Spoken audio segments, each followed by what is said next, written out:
Hey, do you want to unlock LinkedIn's hidden potential? In this episode of Profit with a Plan podcast, I am joined by Colin Hirdman, and the co-founder of Rainmaker, who specializes in helping founders, business coaches, and sales teams grow their network and boost sales using LinkedIn's lesser-known features. Colin shares insider strategies to turn everyday LinkedIn tools into powerful growth engines for your business. If you're ready to tap into LinkedIn's full potential and convert connections into client, you don't want to miss this episode.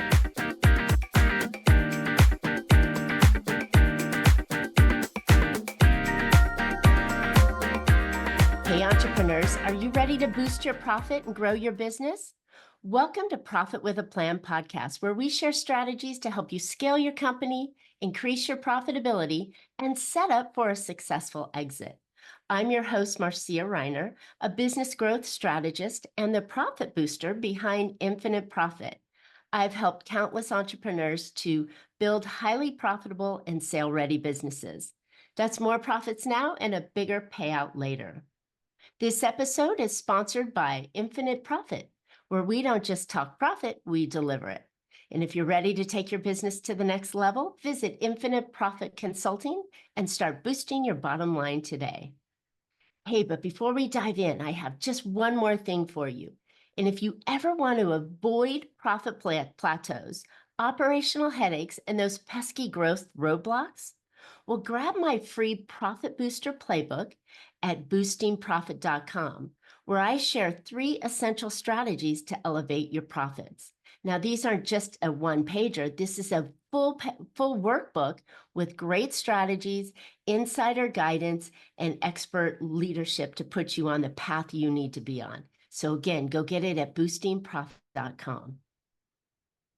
All right, let's jump into today's episode. Our guest today is Colin Hirdman. Colin started his first company a week after graduating from college, just last year, and he's been an entrepreneur ever since. He's been building businesses through Monkey Island Ventures, a company he co-founded with his 2 best friends. Monkey Island Ventures is named after a park they played at since they were 5 years old. Colin is now focused on his newest business, Rainmaker, where he helps founders, business coaches, and sales teams build their LinkedIn network, leads, and sales through their authentic engine. Colin, welcome to Profit with a Plan podcast. Thanks for being here. Thanks so much for having me, Marcy. I'm really excited to be here and share what I know. Oh, good. This is going to be fun because, you gave me little hints about these strategies that I'm like, these are really good ideas. And I was just really excited to have you come on today and share those. But before we get started, I'd love to figure out, you teased a little bit in the introduction that you are in business with your best friends from like age 5. How in the world did that happen? It was really just kind of serendipity. So I was selling my first company in 2006. Josh was moving up from Uruguay, and Zach was helping the company he was at transition into a sale. And 2007, we're like, let's build a company, and so we started Monkey Island Ventures. Yeah, we've all known each other since we were about 5 years old. Monkey Island's named after a park we played at when we were kids, like you said, and it's been phenomenal. Like if any founders out there are able to go into business with people that they wholeheartedly trust and kind of share the ups and downs of being an entrepreneur, I highly recommend it, because I guarantee as an entrepreneur, there will be ups and downs. And yeah, as jokingly alluded to, yeah, it's been a little more than a year since I've been doing this. Yeah. So, but yeah, it's fun. And one of the quick things I'll say is, we've always put our friendship and before business. We even came up kind of with core values we call the 5 F's, which are freedom, finances, family, friendship, and fun. And we've lived by those since we started back in '07. And that's, I think, what's carried us through is just knowing that, we trust each other implicitly. We know that, very few business decisions are ever catastrophic, and Right. that, we always put our friendship above money. And it's going on this journey that is most valuable, and when we're hopefully quite a bit older than we are now, we can look back on our lives and really look back on it fondly, with all the trials and tribulations, but also successes that we did together. You know what? That's an amazing success story because I've heard so many of the opposite, working with family, working with friends, and how, you get into this business and you have this honeymoon phase. And then, soon after that changes. And then you're realizing, oh my gosh, I no longer have a friend. I have a business partner, or I no longer have a family member. We're talking about it at Thanksgiving dinner all the time and every weekend, and it doesn't stop. So it's amazing that your story is the complete opposite, that you guys have been able to keep the friendship in line and build a company. Because, I mean, my goodness, we spend more time, especially as entrepreneurs, in our business than we do with our family and our spouses, our Right. kids. Yep. And it's like, why not be with someone you enjoy? Exactly. Nope, that's right. And it doesn't, we've had lots of different businesses. We've had plenty of failures, but we've also had plenty of successes. And I think for anyone that's in entrepreneurship long enough, you will experience both of those. Love it. Love it. Okay. So love the name Monkey Park Ventures. Island, Monkey Island Island Ventures. Sorry. Ventures. It Yep, was a yep, park. yep. It was, I just It was a park. Yep. today. So I love the name of that. And did you guys name that park, or was that actually the name of the park? No, that's literally the name of the park. Yep. Oh, love it. Okay. Mm. Okay. Well, we could go down, we could do a whole podcast on that one just alone, but I'd love to delve into the LinkedIn strategies. And how did you Yeah. find these strategies? I mean, you were doing much other things and now you're doing LinkedIn. So Mhm. how did that transition occur? Yeah, so we have our digital marketing company and our software development company. Josh is the president of the digital marketing. Zach's the CEO of the software development company, and I've been doing a lot of kind of what I'd call growth hacking through email and through LinkedIn over the last 5 or 6 years for a lot of the products we've stood up for ourselves, our own SaaS products, and then with some of our clients. And what I realized is uh, there's a lot of businesses out there that aren't using LinkedIn the right way. Mm, And I went to Josh and Zach in January of this year, and I said, with everything I know about LinkedIn, I think I could build a real business around the software and the process that I built out. And so they said, go for it. And so I launched Rainmaker in February of this year. And what I love about it is the transparency of the model is really everything I'm doing is within LinkedIn. And I'm not using really any features outside of LinkedIn. What I'm helping my clients with is to scale correctly in LinkedIn. And then I think that's really where we're going to want to spend the bulk of our time today. yeah, So I love it. so the way that I think about LinkedIn is kind of in three layers. The top layer is philosophy. The second layer is audience, and then the last layer is strategies. Okay. And again, everything. Oh, did you want to say something? No, no, no, go Oh, ahead. okay, yeah, yeah. So, everything I'm talking about, people can go and do manually. So as soon as your audience is done listening to this episode, they could literally go and start doing these strategies themselves. I Uh, love it. so with the philosophy is number one, you need to be authentic and genuine on LinkedIn. I think most people are. So that's kind of table stakes, right? You need to be authentic to who you are, communicate in your own voice. You need to be authentic to the brands that you represent. Again, I think most people and most brands do this well.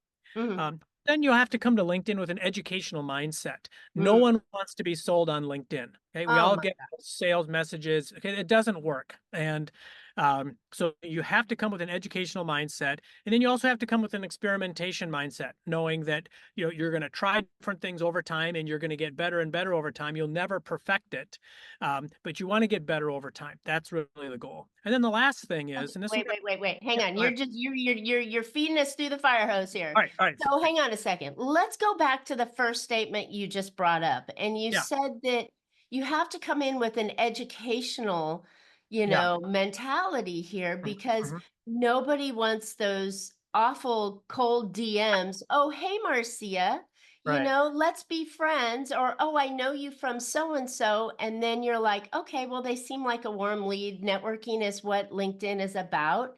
Yep. and then you press accept, and next thing you know, and they're like, oh, well, I sell my stuff. Here, buy my stuff, buy my stuff, buy my stuff. And they don't even know me. They don't Right. know anything about, they haven't even read my profile, because if they had, they would have not been asking those questions. And it's Yeah. like, how do we stop that? How do we Mhm. not be in that space with them? Yeah. Yep. So again, it's that educational mindset. And I think for a lot of us that are in a founder, a marketing, or a sales seat, like we desperately want to generate more revenue, right? We Sure. want to close more deals. I get that. But when you're on LinkedIn, you have to separate yourself from that emotion. You have to think of, what value am I providing? What education am I providing?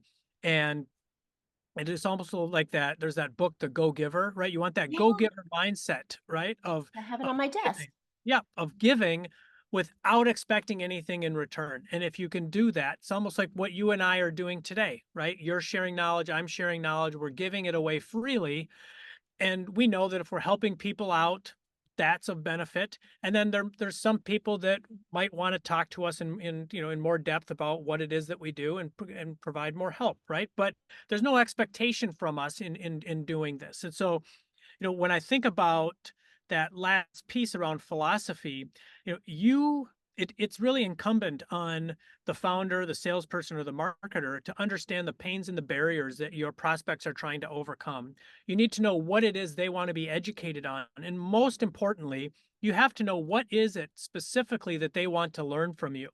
And I think anyone that's in, especially B2B, if you're able to crack that nut and understand what is it that you can teach, what is it that your prospects can learn from you, that is what will allow you to actually start to build relationship in LinkedIn. And I think that's, again, what we have to remember what LinkedIn is. It's a social network. It's about A people. It's business about, social network, though. yeah, and Um, that's the beauty is it's a business social network and it's also a monopoly. Like mm, there are no other business social networks. LinkedIn is the place to be. And so I think exactly. by approaching it correctly, any B2B has the opportunity to really grow. But that's how I Awesome. think about it philosophically is being Love it. genuine, authentic, educational mindset, and then truly understanding what it is that your audience can learn from you. Then the Perfect. next layer down is actual audience building, right? I use Sales Navigator for virtually all the audiences I build. If my clients don't have Sales Navigator, I'll use it. But I would, you can use regular LinkedIn search if you don't have Sales Navigator. It's just you don't have the same amount of filters and you can't save your audiences. But you could still play around with, audiences using regular LinkedIn search. But again, I'm using Sales Navigator. Then there's a couple of ways that, as I've thought about audiences, how do you start identifying people that are maybe further down the purchase path? And so there's a couple of kind of growth hacks that I've identified. So one is LinkedIn events. So if one of your direct competitors or maybe an industry organization is putting on a LinkedIn event that has to do with a topic that your business solves for, if you go and attend that event, you can see everyone else is also attending that event. So you could actually start to build an audience of your prospects that are attending these events because they're publicly raising their hand and saying, this is who I am and I'm interested in this topic. And you could also then attend that event, see who those people are, and maybe, like for me, I would maybe attend an event and I'd look for, other founders or business coaches, whatever, that are maybe located in the Minneapolis area or in Minnesota or whatever, right? And I could start extracting out an audience of people to start connecting with because I know they're already thinking about the types of things that my business solves for. Nice. Another one would be identifying like a thought leader in your space. So there's a woman named Brenda that does a great job on LinkedIn. She talks a lot about like your LinkedIn profile and like how you should be posting and all of that. Um, and so I reached out to connect with her. She connected back with me. And because her connections are open, I can go into like Sales Navigator or even go into LinkedIn search and say, okay, I want to see everybody that's a first connection to Brenda, but is a second or third degree connection to me because I Mm, know that they're most likely following her because they want to learn how to get better on LinkedIn and therefore they might be a candidate for Rainmaker. So love it. those are two ways of kind of building out an audience of people that might be further down the purchase path. One is events and the other would be other people that are thought leaders. So So you gave us yeah, some really good tips on there. So yeah. let's kind of I like to make sure that if you're giving us all this great juicy information to kind of recapture it and give the audience a chance to finish writing too. Right. Yeah. So let me ask you this question about the audience that you're choosing, and you specifically mentioned those that are lower down the buying journey.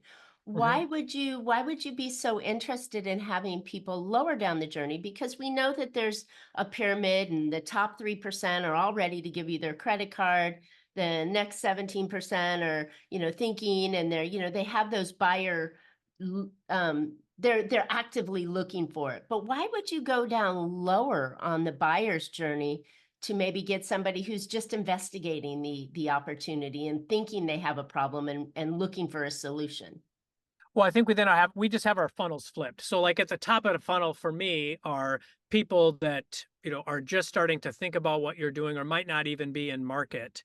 And Ah, people then that are attending these events or are following a thought leader would be further down the funnel because got they're it. already thinking about it. Yeah. Okay, so you just flipped the words the way I was thinking about it, because I use that Sure. buyer's pyramid, on awareness, Mm, that where they're ready to go, but you just flipped it upside down and said, okay, this is the funnel for it, and those closer to the top, or the bottom in this case, would be mm, more active in participating in looking for a solution. They're looking specifically for somebody, and they're closer to that buyer's engagement. So I love it. exactly. Thank you for Yep. that clarification. All Yeah. right, so we talked a little bit about the idea of, the way your philosophy is run, and then you're looking at these buyer opportunities that you could go into. Are we still in the buyer's opportunity? Because I know I like put the brakes on you for a half a second, but are we still in the buyers, or we are now on to the third section? Yeah, we're on to the third section. So we've talked Okay, about great. philosophy, we've talked about audience, and so now we're into the strategies. Okay, So cool. what I'm doing for myself and all my clients, the number one thing is just growing out your audience. Okay. You want to connect with more people and build out more first connections with people that could be really good prospects for you. What the cadence that we're doing is reaching out to 25 people a day, Monday through Friday, during normal working hours. So 125 people a week, 500 people a month. And Pretty good. across myself and all my clients are getting between like a 10 and a 40% connection rate back. It Okay. really depends on the audience. And so I've had some clients where one list is converting at 8%, another list is converting at 28%. So Mm, number one reason why someone will connect back with you is mutual connections. So if you have already a lot of mutual connections around like your geography, right? The city or the state that you're in, or maybe within an industry or industries that you're in, those are great places to start because you're probably gonna have a lot of overlapping mutual connections. And that's the number one reason why people will connect. Uh, I love that. That's yep, that's a really juicy tip, is because yep, you said that in looking at Brenda's case, that you were looking for all the people she was connected, but that were in second connection opportunity to you. So hmm that means they're closer and more apt to lean into you, rather than somebody who's a third, or yep, right. somebody you've never met and you have no connections to, going, where did this person get my name? That's exactly right. Yep, Love yep. it. Yep. And so, like I said, we're getting between a 10 and 40% connection rate. We're typically not using a connection message. So we're not saying something like, oh, hey, would love to connect with you. We're just, Interesting. yeah, we're normally just reaching out. It's hard to not sound kind of canned when you're with that. So like what I like about these limits that I'm telling you is that they're under the LinkedIn limits. So when you go to in-person networking events, when you are doing other activities and meeting people, you can still connect with people organically. And with those people that you might meet like at an in-person event, you might want to put like a message in there, right? But those are the Right. one-offs. And so, but again, that experimentation mindset, you might want to test using a message with like a discrete group or industry that you're reaching out to and just see how it performs. But typically, we're not using a connection message. Interesting. Okay, good to know. I know that a friend of mine put a comment out, I think it was either last week or the week before, that said, "Are you doing your connections with notes?" And I said to myself, "Well, I'm not gonna connect with someone if they haven't taken the time to put a note in, because I want to know why they want to connect with me." Yeah, yeah, and different people are different, but I can tell you we're getting 10 to 40% connection rates That's back pretty darn without good. doing that. That is good. Um, and then if someone doesn't connect within 30 days, we withdraw the invite. Okay, And then what you're doing is you're taking the invite back. You can't re-invite that person for 3 weeks. But then what we're doing is creating pools of people you could reach out to at a later date to try and connect with again. So a lot of times people aren't connecting with you. It's not that they don't want to. It's just that your invite gets pushed down. They're busy, and they don't see your alert to connect. sure. So So uh, quick question for you though. You've mentioned a couple of times that, you're using LinkedIn Navigator for all of this kind of stuff to build your audiences and to build these lists. Are you able to create kind of a CRM on your marketing client management tool on your marketing efforts in LinkedIn, or are you taking that off to like a spreadsheet somewhere? so the because of everything we're doing is happening within LinkedIn, my clients can log into their LinkedIn account anytime they want, and they can see all the activities that they're having. So they can see all the new connections they're getting, they can see messages being sent, all of that. So they are each doing it however they want to. So some of them are using CRM, some aren't. But the functions of reaching out to connect, the function of withdrawing invites after 30 days, like that's all in LinkedIn. You can do all of that manually if you want, and I'd say that's good hygiene to do. So I'd recommend that people do it. Yeah, regardless of whether they're using something like Rainmaker or not. Oh, I love it. I love it. This has been really good. Okay, so you've taught us how to connect 25 a day, 125 a week. That's 500 people a month that you can reach Yep. out to connect to. You're getting, a pretty decent return on your connections, and then those that don't, you're pulling them back. So Yep. that kind of keeps everything fresh and going, and plus it gives you an opportunity to go back out and get them again. If there's another, like they joined another group that, oh, hey, Bob's on my list from weeks ago. I see him in another conversation somewhere else. Do you do any kind of nurturing and commenting and any kind of that stuff behind the connection? Yeah, no, that's great. That's a great question. So I the way that I've set Rainmaker up, we're not critiquing our clients' LinkedIn profiles, and we're not helping them with their organic content. Like they're experts in their business, in their industry. Like that's what they need to be focused on is content creation. One nice thing as you grow out your first degree network is that as you post content, and hopefully it's educational, value added content, that more of these new connections you're getting are going to start seeing your content, and hopefully that will start to build relationship up just by doing that. But some of the other campaign types that we run, one of them is very typical, is like a message campaign. So after someone connects, like a day or 2 days later, send a follow-up message and just thank them authentically for the connection. Don't try and sell anything. Don't even try and help. Just thank them authentically for the connection. So I'll use an example. One of my clients owns a law firm, and he's connecting with blockchain founders around the US. And his first message, says like, "Hi, Colin. Thanks so much for connecting. I'm really passionate about the blockchain space. I know you are as well.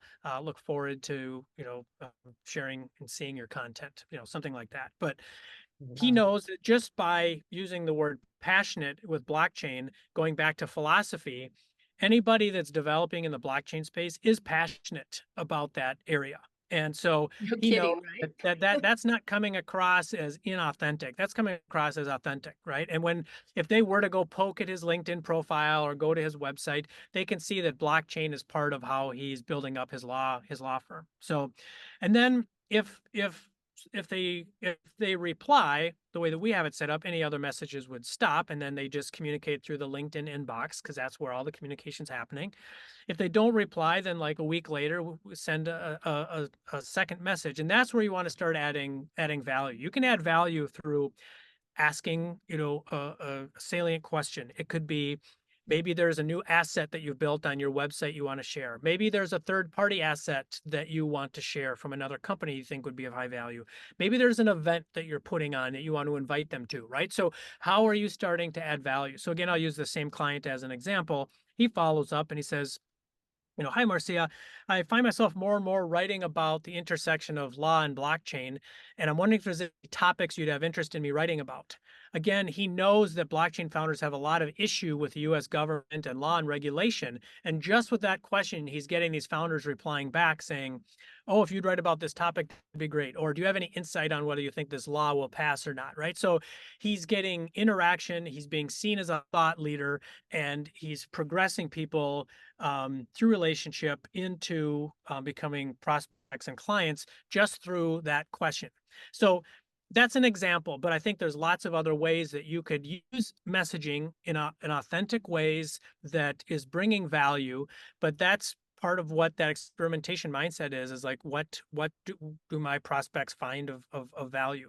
Um, And I one other, love the yeah, fact that we've made a connection. yep, We've said thank you for the connection. We've added some educational, based on our philosophy, educational value. And it's been 2 or 3 weeks in, and we haven't hit the sale button yet. So, nope, I mean, that's right, not our button, but we haven't pushed their button going, hey, buy my crap, right? right, no, And that's exactly right. I love that because it is so icky and it's so turn off. It's such a turn off to hear somebody come in and go, "Oh yeah, Marcia, well, thanks for the connection. By the way, here's my full suite of services, buy my stuff." And I'm like, so Yeah, I like this that you're building a relationship. Nobody goes to the bar these days, and I use that term and says, "Hey, let's go get married," right? Not right, the right, other side. Let's get to business, right? It's exactly, a slow dance that takes yeah, time. yep. And you want to learn about each other. And I think this is an incredible way of doing it. Yeah, and the last strategy that I want to make sure that we talk about are LinkedIn live streams. Mm. I'm doing those almost once a week. I'm getting, I'd say, anywhere from like 15 to 30 people a week attending my live streams. The live stream that I'm typically using is, how to grow your LinkedIn network leads and sales, and I'm pretty much using the same deck each week. So I'm not having to create all this new content all the time. I've identified a topic that then I have different audiences, right? Whether it's founders or business coaches or sales executives or fractionals, right?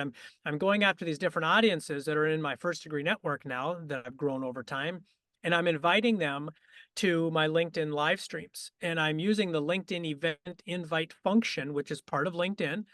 And when you send those invites, it just shows up as a notification. It's a nice soft touch. And it's a way for people then to go to your event, and then they decide whether they want to click the attend button or not. So it's actually a wonderful testing tool because you can create topics and audiences. You can put these live streams out. And if nobody's clicking the attend button, then you know your audience or your topic or both are off. But Mm-hmm. if you get people to click attend, then you know that you're on track. Okay. You have something of value. But the real magic, especially for any B2B, is that when the live stream is done, I follow up with each attendee. And I'll say something like, hey, Colin, uh, thanks again for registering for the LinkedIn live stream that I led this morning. Not sure if you were able to make it or not, but in case you missed it, here's a link to the recording. Okay? And so That was that my question. live stream is saved as a recording forever on that LinkedIn event page. And then underneath it, I'll say, if you ever want to chat LinkedIn strategy, feel free to grab some time convenient for you here. And I'm giving them my Calendly link. Okay. For any B2B, you have to book meetings. You have to talk. You have to build relationship before somebody buys from you. And in Yes. the process I've just described, you're giving someone your Calendly link, and it doesn't feel salesy. It doesn't feel pushy. It doesn't feel icky in any way. And now you're using LinkedIn to teach. Now you're using LinkedIn. You're providing value to your prospects and to the ecosystem. But on the back end, you're also giving the opportunity for these prospects then to start booking time with you through a Calendly link. And that is what's helping you now start to fill your pipeline with real prospects that could turn into sales. So, in order to do a live stream or an event or have any of this, you need to have Sales Navigator, or you can do it with the regular LinkedIn. Nope, everything I talked about you could do without using Sales Navigator at all. The only reason why I use Sales Navigator is just to build the audience. Awesome. And then you also have some tools that you're using because you've mentioned it a few times that help automate this whole system, right? Yeah, that's our software that's on the back end. So I've kind of set this up as like a white glove SaaS where my clients interface with me. They don't interface with software. Someday that might change, but right now the software in my process sits on the back end. And right now I'm just interacting with all my clients one-on-one. So that's amazing. So for us busy business owners that dread having to make social posts and comments and find 25 people each day to connect with and all this stuff, we're busy running our business. There's a software that you've created, Rainmaker, that can actually automate that system for us, correct? Yes, although one clarification, I'm not automating any of the organic posts. So like the Okay. content you still need to do. And if you want to go and like or comment on other people's posts, I could automate that, but I don't want to, and I don't Because then it recommend gets kind of doing that. icky and awkward, right? Yeah, It I gets mean, if bot some like bot work. Yes, that's not what you want. So again, with Rainmaker, really what I'm freeing my clients up is for them to just be able to focus on content and then any organic activities that they want to do on LinkedIn, and everything else is getting taken care of. Awesome. Awesome. Well, we all like something that's easily done for us and Right. getting things moving, but with any relationship, it takes a person and a person on the other side. Right. So even though I'm dating Chad GPT, he can't make those relationships for me, and he Right. can help me communicate better and write better and so on, but he can't make those relationships for me. That's where that one-on-one human interaction comes in. So I Exactly. love that. Yep. Yep. Yep. Love Totally that. agree. Yeah. And do you ever take your LinkedIn strategy once you've got them in your system and they've raised their hand and they've communicated with you some slight interest? Do you ever take that off of LinkedIn and go into email marketing or any kind of off site Yeah. activities, or do you Yeah, keep for it all sure. on LinkedIn? Yeah. No, I mean, so one-on-one conversations, a lot of times I'll take out of the LinkedIn inbox and put into email. Good. And then if I'm having conversations with prospects, there'll be times when I'll ask them if they want to get added to like the Rainmaker newsletter or something like that. Good. But yeah, definitely I encourage you to kind of have the conversation organically within the LinkedIn inbox and just take it outside of that when the timing feels right. I love that because, we've anybody that's played in the LinkedIn space, it could be like weeks before someone goes back into LinkedIn, especially the founder space and the CEO space, because they're quite Mhm, busy. They're not mhm. always on and active. And so, I always thought, well, gee, I sent a message and they didn't reply. Well, it's maybe because they haven't logged in lately. Right. And so Yeah. having that backup and that off platform communication, after you get the conversation started, seems like it would be able to have a better pace with it. Yeah, yeah. Well, and I would say LinkedIn is growing all the time. They're adding more and more features to it. 90% of the people on LinkedIn are lurkers. So if you're creating content and building out your network, you're in rare company. And if you're doing thoughtful messaging and LinkedIn live streams, you're really in rare company at that point. So Got it. but yeah, I would be at the end of the day, yes, I want to build a relationship with people on LinkedIn. I want to meet people in person and have relationship with them through LinkedIn, but I also want LinkedIn to be a revenue driver for my company. And I don't say that in a greedy way. I just say that I'm using it for business purposes. It needs to generate revenue for me. And I think a lot of what we talked about today, if your audience implements what we talked about, they can turn LinkedIn to a revenue driver. I love it. Well, I took lots of notes, and I'm going to go back and re-listen to this as well and really take more notes. This is fantastic. So, Colin, where can listeners find out more about you and Rainmaker, to see if it's something that they could utilize in their business practice? Sure. If you go to rainmakergrows.com, the business model is super transparent. So there's two pricing plans. There's no contract. It's just month to month. I love working with, founders, entrepreneurs, salespeople. Um, there's a free consultation button that would book a Calendly directly with me. Right now, I'm the only one doing anything in Rainmaker. I'm not using any other people or anything like that. It's just me and my process. I love talking strategy. I'm happy to do that for free for anyone that's interested. So feel free to go to rainmakergrows.com. And then if you want to look me up on LinkedIn, I'm the only Colin Hirdman, Hirdman on LinkedIn. Perfect, perfect. You got the real estate right there. So That's that's it. wonderful. All right, listeners, thanks for tuning in today. I hope you picked up on some valuable insight and actionable ideas that'll help your help you make your business more profitable. And as Colin mentioned, any effort you do has to have an ROI to it, right? You've got to get an investment on your business activities. And I know so many of us are putting time, energy, and effort into LinkedIn and not getting the results that we want. So that's why I love these tweaks that Colin mentioned, and these tools that are everyday tools that LinkedIn already provides us. Not very many people are using, and you can jump ahead of the pack and really start to get an ROI on your time invested inside of LinkedIn. So I would encourage you, go take Colin's opportunity up and look up his Rainmaker Grows program and see how it can benefit you. All right, as I mentioned earlier, if you want to take your business to the next level, make sure you grab my free Profit Booster Playbook at boostingprofit.com, where I break down the steps to drive profits, streamline your operations, and prepare your business for a future growth and a future sale. And then while you're at it, don't forget to subscribe, leave a comment, share your feedback. I'd love to hear your thoughts. So join us and communicate with us so we can make sure that we're providing value to you. And while you're at it, you can find Profit with a Plan on any of your favorite podcast platforms. And looking forward to more great profitable information on next week's show. So until then, make your plans and